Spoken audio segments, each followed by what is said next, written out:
Thank you for tuning in to another episode of Tomorrowman Podcast. And this is the Halloween special. I'm here joined by my good friend Michelle. What's Stuuuupeeeed. up? What's up, stupid? I got Rick. Hi. He's grabbing his knee. I don't know what happened. I got Juan right here, Fonsexy. Hey, how you doing? I got Liz. Woohoo! I got my girl, Oh my Allie. Hi. We got Marci standing right in front of me. Hello. All Hi. I got my boy Mike. Yeah, what's up? All right. Let's get this started. Marci literally just walked in the door, and we're here to tell some scary stories. There's some scary times. So And back she- in the day, Yeah. my father used to tell me a story that he was hooked playing pool table. So he would go during the week to this little town. It's called Querétaro in La Hechicera. And him and my uncle used to walk all the way across town to go play pool. Well, this night, they were coming back home, kind of tipsy, drunk, and they saw this lady, La Llorona, they used to call her. And she will be walking behind them, and my father says, "Who's that? Do you know her?" "No, I don't know her." "Oh my gosh, let's walk fast." So next thing you know, she's right next to them. And then my father turned around, "Señora, señora." And then her body, my father said her body just kind of lifted from the ground up, and she started kind of flying out. So they were, all the beers they drank, they just went off the door and they started running because they were afraid that lady was going to follow them and do something to them. So they call it La Llorona. They made contact with her. Why is that funny? That was a good one. Yeah, that was. It's hilarious. That's hilarious. You know what? What's wrong with the man crying? Nothing wrong with the man crying. It's actually it's manly. It's manly. Right? If That's a true. word. It's a true story. It's a true story. True story, bro. And that True lady story. followed him forever. Dude, listen, I have Forever. yeah. Listen, I have a similar story of that. With my dad? No. I was thinking about, dude. So have you guys ever walked around Brand Park in San Fernando? Oh, totally, yeah. You know that place is hella haunted. Yeah, Brand Park. Hella. Yeah. Right. Well, Liz over here, she used to drop us off to walk right there and stuff. Yeah, we did, yeah. But this one time, man, Liz and I were driving and the boys were passed out in the back, and we're driving from far away, dude. I'm not even kidding. You see this glowing movement in the roadway, just going from one side to the next. Dude, her and I were so scared to drive by. She started slowing down, and I'm thinking the worst, right? We get so close, and I thought it was like little gnomes or the little people. I heard of stories, that they come and come attack you at night. But you see just these four little things crossing. Ones that steal your socks. Yeah. What? Yeah. So You're always missing. like little missing when you do the laundry. like little elf people. Gnomes. They're gnomes. That's creepy because the story that I have is about a little thing. I don't even shit. know. If Okay, it's, there you go. So, You see? No. Okay, so let's finish our story. Yeah. So we're driving, we're getting closer, and I bet you guys don't even know what it was. What? Dude, but wait, before I get there, there's supposed to be a similar story of La Llorona that she Right. appears there on the corner. So we're driving there, and we're thinking the worst. We're like, shit, we're going to see this right now. Well, it ends up being a black dog with white paws. It does. Dude, I swear. Hey, Yeah, we you saved the tried dog's diving. life. We Yeah. slowed down. I would have hit that damn thing. Yeah. Yeah. So I want to hear more. Yeah, the little people. Oh, yes, I know you have a story. The only other story similar to that we have is my dad. He grew up in Nayarit, up in the ranch, and he said when he was about 7 or 8 years old, they used to send him up to the hills to take care of the sheep, and he would stay up there by himself. And he said on one of those occasions, one of his brothers got bit by a scorpion. So they sent him to the local doctor, which was miles away from the little town that they lived in. And he said it was a night that was raining and there was thunder and what have you. And that he's walking, and on one side is the town, on the other side is just the face of the mountain. So he's walking along the face of the mountain, and he said that from far away he saw something white glowing. And he said he thought it was a ghost, or they told him that it was the death coming for you when you die, or to take you across to the other world, or what have you. So they told him that if that happened, to take out money and offer it to them, and that they'll let you pass. Right. So and here's my dad. He's like 7, 8 years old, and he's walking with his horse, and he sees this thing, so he pulls out a nickel from his pocket, and he's holding it out, with his eyes closed, all scared, trying to get through. And when it gets close, it's a horse with a white face. So yeah, it's just a horse. Same like our story about the dog. Yeah. But that's the only story I have. So Seems like it's like a genetic thing, You guys it are might just be, sick right? animals. It could be. Spirits of the animals. It's all your Right? misinterpretation of what you see in a distance, and all of a sudden it's like a whole story. It's like, oh, that's someone to come take my soul. Yeah, that's right. If you ever see that, run. There you go. One day, and then one day your grandchild runs into it. It's a fucking horse. Oh shit. It's a pony. Let's jump on. This Japan. Let's jump on. Right away. So Mike, yeah, Mike said he had a story about little people. Like yourself? Yes. I know I'm talking like smaller than me though. So Yeah, you're pretty small. it's like 1990. So you're in a small house, and there's like a family for 2 kids. So basically, they say that kids can actually like see ghosts, and I don't know if that's true, but I think it is true Oh, because yeah. People We have proof who- of that shit. People who actually mess with any type of Ouija board or anything that connects with the spiritual realm, and you're not ready for it, that shit can come back and fucking haunt you. Like seriously, like there's experiences. Whatever. Anyways, so Keep going, Mike. Keep going. I want to scare the shit out of so Rick. family. Because you know why? Celia's not in town, so he has to sleep by himself. Pussy, bitch ass Rick. So okay. Family of 4, 8-year-old, 9-year-old, they start hearing things, at night. And it's weird though, because like it's very little feet, and it's feet that it doesn't sound like a rat. So if you were to hear like a rat, you would kind of hear their little nails and everything. It sounded like little feet. It was basically throughout the night. So these little boys got scared, and they started to hear it because they were just up sometimes. So definitely hear it like, it would get louder, but just running across the hall. So throughout the weeks and months, it progressively got worse.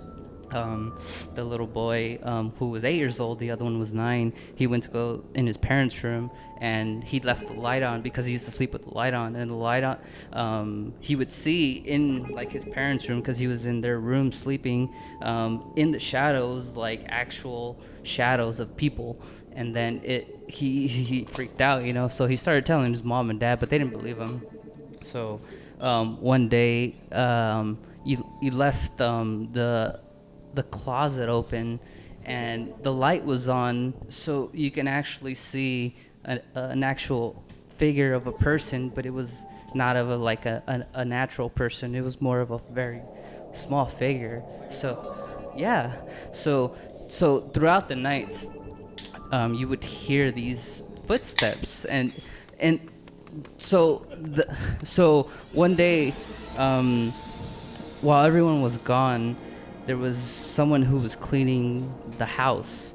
And when they cleaned the house, prior to cleaning the house, the father was feeling sleep paralysis. So he actually woke up one day to actually see almost like someone trying to strangle him, Oh shit. So after that, he started believing the kids.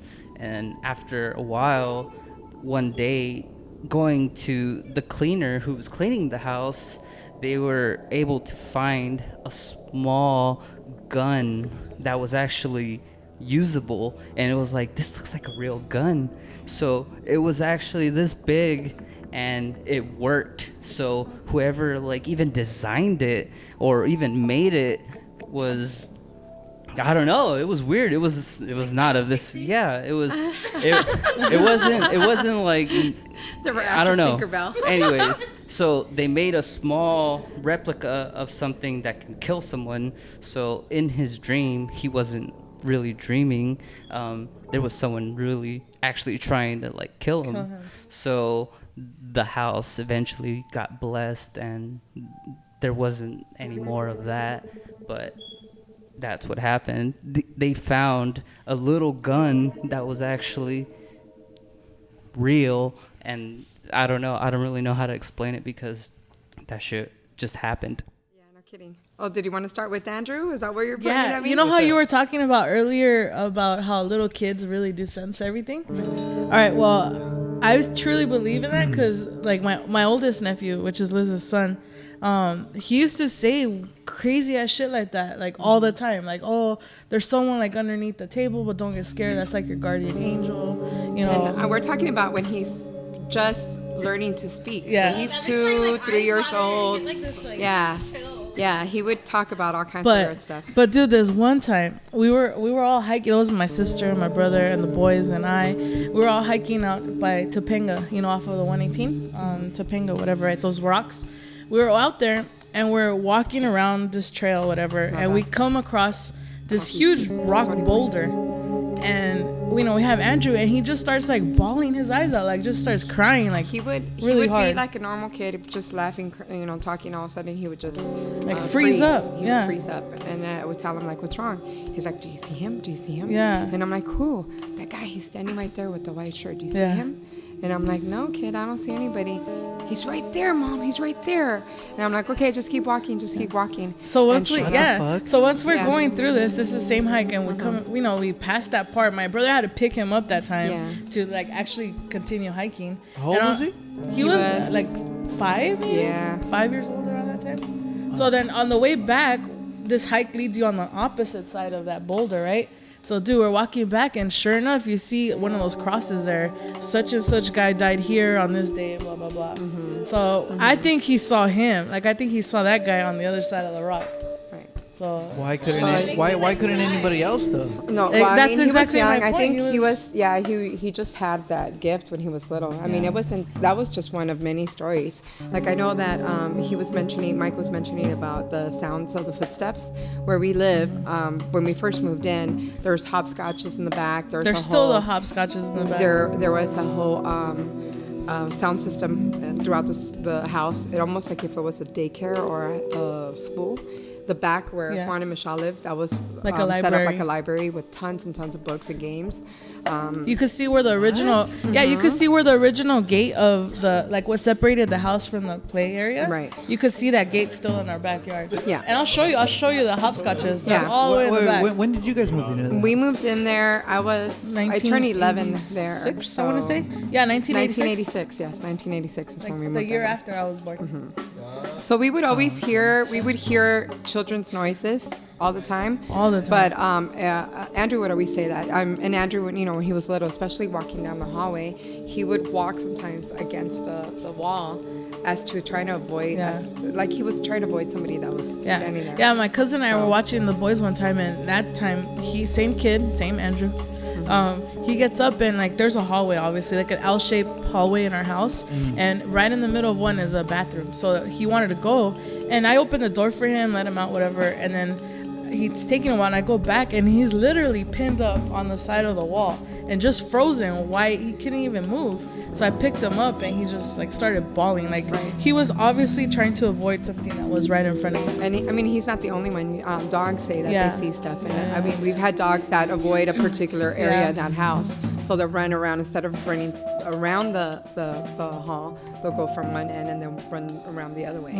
And Andrew, that one night we were sleeping, and Andrew and Ernie were really good about waking me up when they needed something. And this particular night, he didn't wake me up to use the restroom. So I get, I'm asleep, and I hear footsteps in the hallway, right? And I'm like, what did I just hear that? Am I not hearing that? And I'm awake now and I'm listening intently, and I hear the bathroom door open and close, and I'm like, I heard that. Like I'm not imagining this, right? I'm not asleep. So then I'm listening, and I hear the door slam and little feet running down the hall, right? And they come right towards my room, and the door swings open, right? And all I did was grab the blanket and I went, right? No, you know who was on the other side? It was Andrew. It was Andrew. Andrew had gotten up to use the bathroom. He scared the crap out of me, and I scared the crap out of him.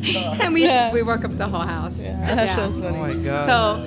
So ultimate story about Andrew, because I mean, obviously there were several stories leading up to like the event that actually proved that he was able to see these things. He was about 5 years old. We were coming home from work, and we went over to Northridge to drop off some paperwork. And on the way there, he's talking to me. He's like, Mom, do you believe me? Like I said, he was only 5. Mm-hmm. Mom, do you believe me when I tell you about the angels and the things that I see? And I'm like, yeah. He's like, Mom, there's an angel in the car with us. And I'm like, where? She goes, do you see him? Do you see him? He's right there. He's right there. And I'm like, no, mijo, I can't see him. I can't see her. He goes, well, she says we're going to crash. And I'm like, well, she's an angel. Tell her to protect us so that we don't crash. And he's like, well, she says she can't help it. But she's showing me, he put his hands together and he said, she's saying, don't do this. And I'm like, I don't know what that means. I don't know if that means, you know, changing lanes, swerving. Yeah. I don't know what that means. Yeah. He goes, I don't know, Mom. She's just showing me her hands and she's saying, don't do that. Yeah, I said, okay, you're putting your hands in, like, you're putting your hands together in like a waving motion. Right. Yeah. So you know, so we went to Northridge. We took care of all the paperwork that we had to take care of. An hour later, we're coming back home and we're on the 118, ready to hop on the 210. The last exit, as we know, is San Fernando Road.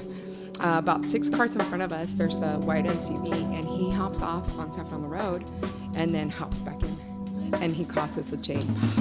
So cars are swerving left and right to avoid hitting each other, and I stayed in my lane. I didn't hit anyone, but the car behind me hit us. And I had a little Civic. The lady who hit us, her car was so damaged that she wasn't able to move it. She got off. I swear we did not feel the impact. My 2 boys were in the back seat, little, 4 and 5. Yeah. She got out and she was freaking out because she saw the boys. And I'm like, we're okay. I was calm. She was flipping out. I had to write down all her information because she couldn't. Yeah, right? So I mean, all that was left on my car was a little scratch on the bumper. I call my mom, of course, and I tell her, hey, you know, we just got in a car accident. And, you know, typical mom, what's going on? What happened, right? And I'm like, no. Anybody would. Yeah. He goes, no, Andrew told me it was going to happen an hour ago. And she goes, what? And I'm like, I kid you not. He told me an hour ago that it was going to happen. So that's when I started believing my kid. And when he saw Does he still have those visions? You know what? He says he doesn't remember. He remembers us talking about it, but he doesn't remember, which is good because he would say that some of the visions he saw were super scary. Yeah, like Fifth Sense or what is that movie? The Sixth Sense. Yeah, when we watched that movie, he told me he was like that kid. Yeah. Oh, really? That was very real to him? Mm-hmm, that was very real to him. Why do you think that is, though? That like he would have like such a strong, like, you know, sense? Yeah. You know what? I didn't realize it until my mom told me. My mom told me, he got it from you. When I was a little girl, I mean, back when we had like landlines and that was the only thing we had, I was able to tell you when the phone was gonna ring, like 5 minutes before, and who was calling. I don't know why. I just knew, hey, you know, my aunt's calling, and all of a sudden, you know, 2 minutes later the phone would ring and it would be my aunt. I also there was a couple times when I was able to know that somebody was going to try to break in the house, and sure enough, the next day we found evidence of somebody trying to break into the house. I also think is like when you have that in you or whatever, your body or your being also reacts to like the negativity in the house, and that just feeds off of it. And because, for example, at our house, like I noticed that a lot. Like I've had plenty of experiences at our house but they all happen and they all revolve around the energy of the house, and if people are fighting with each other or just like crazy shit. Because you have like darker energy when people are fighting more. Yeah, I mean, I've had people like when like there's like been a lot of tension tension in my house, like, you know, like whatever, everyone's arguing and at each other's necks, like come over and be like, here's some sage, you know, and like, I don't know, I feel like the sage works, like I feel like it helps. I use it. I would get back home and like way past my curfew. I try to open my door and I swear to God, it felt like people were holding the door back on me. I could not open my damn door to get inside the house. Yeah, that's happened a couple of times. Yeah. Like would- said, oh, it's gonna be hard to open the door. I was like, I open it, no fucking problem. Yeah. Every single time. That happens a lot. She already absorbed that bad energy. So Probably, she man. She's probably stuck there now forever. Celia. What? Stuck in another dimension. I'm gonna sock you. Yeah, dude. One time, like when we were in high school, I was going to this dance, and you know, I was getting ready in my room, and at the time, my room was in the very back of the house, and like our hallway that does that L shape, like I said, towards the bathroom, the other side leads out to the front of the house. So my mom used to have this thing where she collected those stupid wind chimes. So every time you'd open the door in the front, you'd hear the little chiming, right?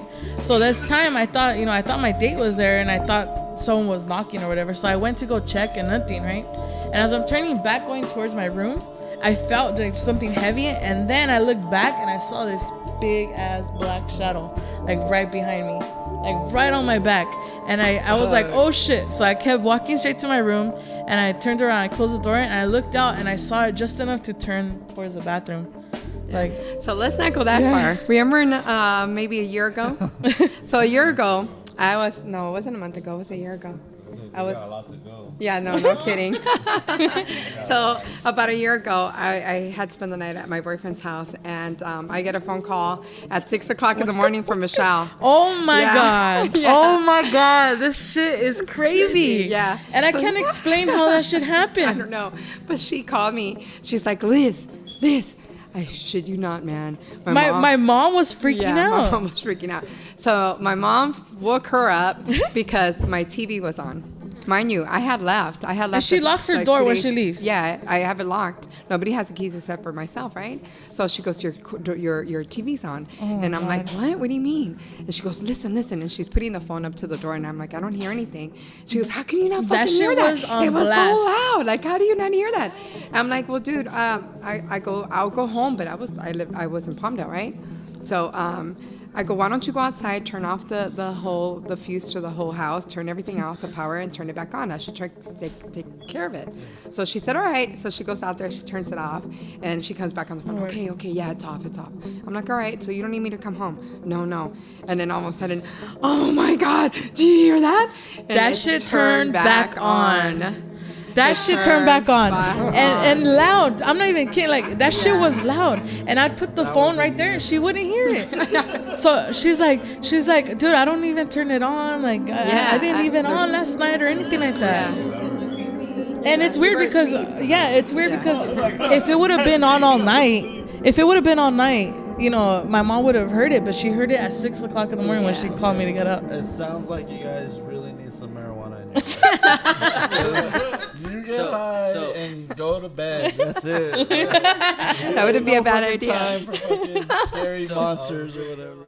I had a dream one time. So, you know, usually someone would fall asleep watching something on their phone or on TV, you know, even to fall asleep. Yeah. So I had a nightmare, and I fell asleep, and the TV was on. So I was like, okay, cool, I'll just turn the power off. And when I turned the power off, it didn't turn off. The TV didn't turn off. So the batteries were in the remote. So I was like, okay. So I got up, pushed the power button on the TV, and it still didn't turn off. And then I unplugged it, and it was still on. So I started freaking out. God, and poltergeist. So it was, and I don't know what happened. I can't really, and who can distinguish between. Question, were you high? No, I wasn't. I was a kid when I was having this See dream. what I'm saying? So Nobody was getting high when. no, Right? so that's your imagination. That's whatever. Actually, there was a couple times I was high off my head. So creepy. the TV is still on, and I don't know what to do. So like I'm just start freaking out. scratching it? So that was the nightmare in itself because you can't really tell or distinguish reality and dream. So it was scary because I was trying to turn the TV That's so off, but it creepy. didn't turn off.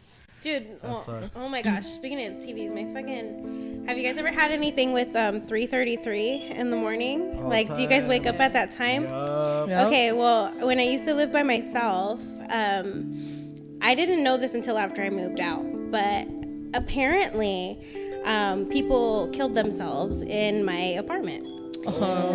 And they told me that before I At moved out. 3:33. I don't know when it happened, but next to my room. Before you moved out? Yeah, I found out right before I moved out. Oh, fuck. So I didn't know why I was having all this weird stuff happen. And my bedroom was right next to the outside steps. So you can like hear if someone's walking up the steps to go into the front door.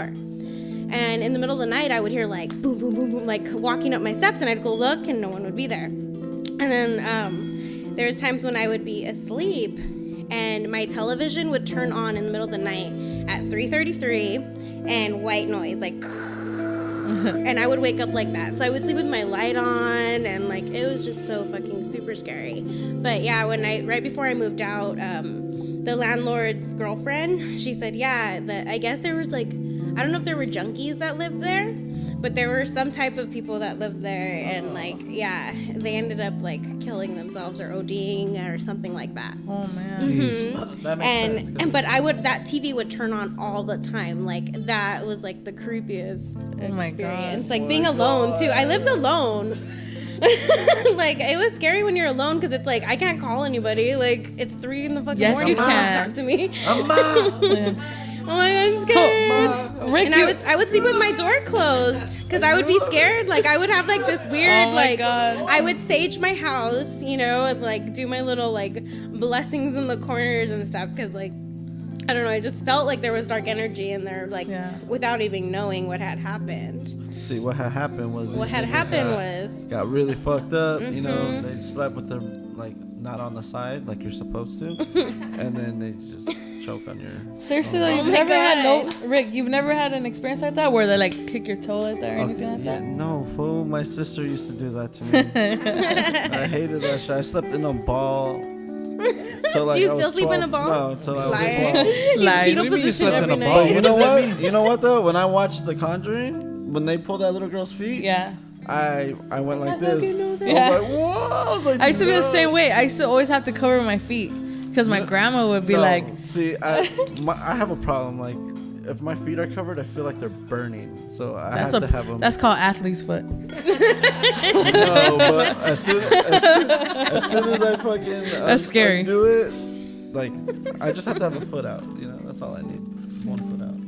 He's Anyways, like Celia protects the other one. she does. It's so great. She's a trooper. You know, she just. Celia's a little chicken too though. Yeah, she. She loves scaring the shit out of people. Yeah. She loves that shit. But then, like when it happens to her, she's like, just Shut hits the you. fuck gets up. mad. She's hidden, like I think Shut behind this door to up. scare me. Like, and she fucking loves it. She's like, she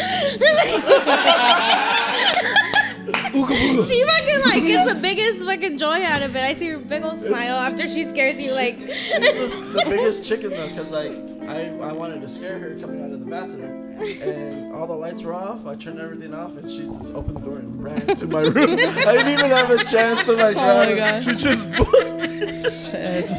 not knowing I was waiting for her. And I was like, I just started instantly You're a busting little up bitch. laughing. I just started busting up laughing. She's like, "What's so funny?" I was like, "I was trying to scare you, but you fucking booked it." She's like, "Fuck that, man."